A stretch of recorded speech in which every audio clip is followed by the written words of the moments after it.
Greetings, people of Earth. Welcome back. My name is Jax, and it's been a while.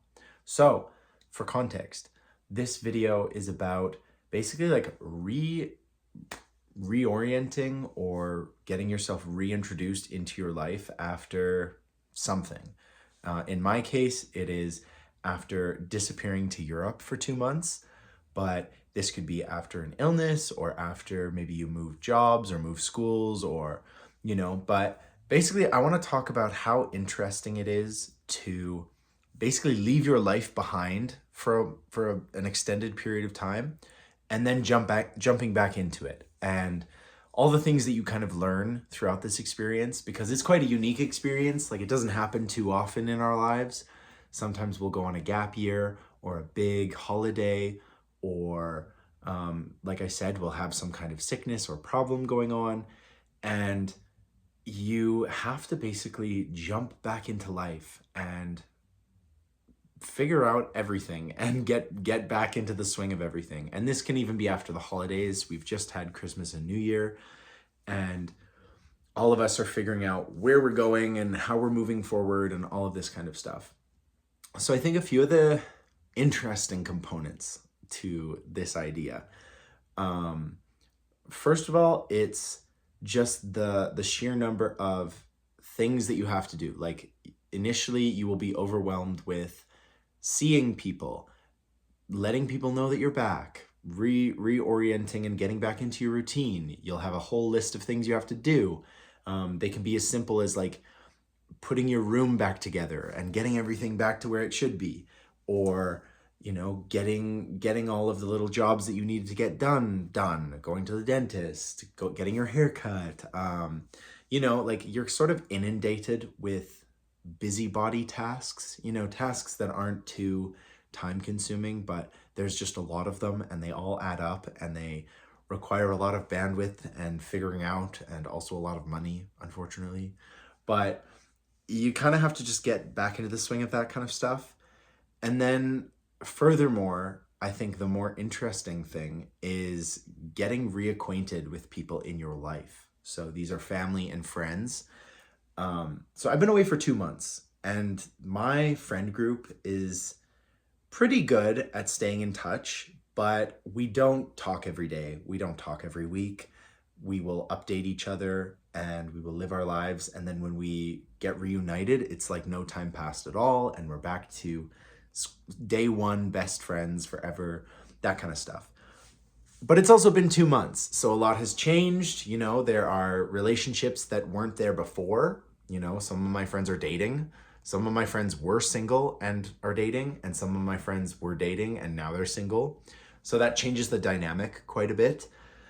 Some people are right in the middle of embracing like a New Year's resolution or changing something about them. They want to quit vaping, they want to do this, they want to do that. And so there's a change in that. A lot of us are trying to save money after the holidays because, oh my goodness, that's a ridiculous time of year that exists that we just have to deal with.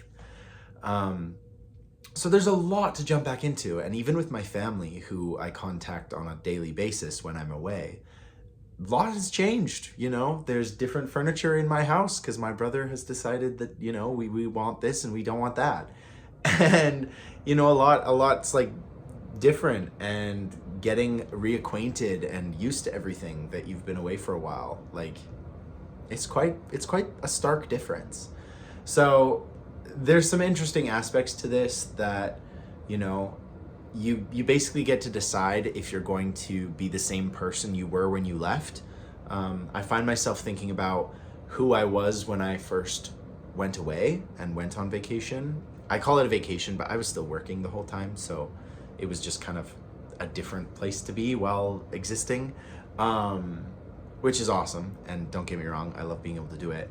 But I think a lot about the time, like, of who I was at that point, and I feel like quite a different person. A lot has happened in the world politically and everything. Like, time moves very quickly.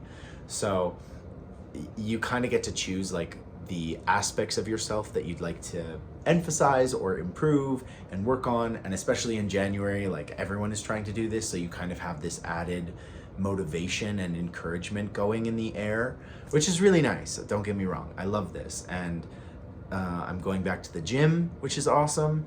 There's a lot of new people there who are hopefully going to stay longer than January 20th. I love when people start a New Year's resolution and you see them in like October because they're still showing up. You know, that is very satisfying. So a lot of changes, a lot of good stuff, a lot of motivation for the new year and the goals that we all set ourselves. And I think it's just a good, exciting energy. It's a good, exciting time to be. And I think we can all learn something from this idea of taking a step out of your life, like taking one step back and being able to look at it in a top-down view. You can see it all down below you like a model train set or something like this, and appreciate the good qualities of what you're doing in life, but also see room for improvement, see room for maybe taking out this corner or that edge, or you don't like this habit that you have, or you don't like this particular quality. And that kind of like subtle self-improvement doesn't have to be sort of toxic motivation, like, oh, I gotta be up and, you know, I can't be a slacker, I gotta work. You don't have to do that. But it can just be these subtle embracing of change or nuance that just makes your life better. So that's what I'm gonna say today. I'm gonna keep it short and simple.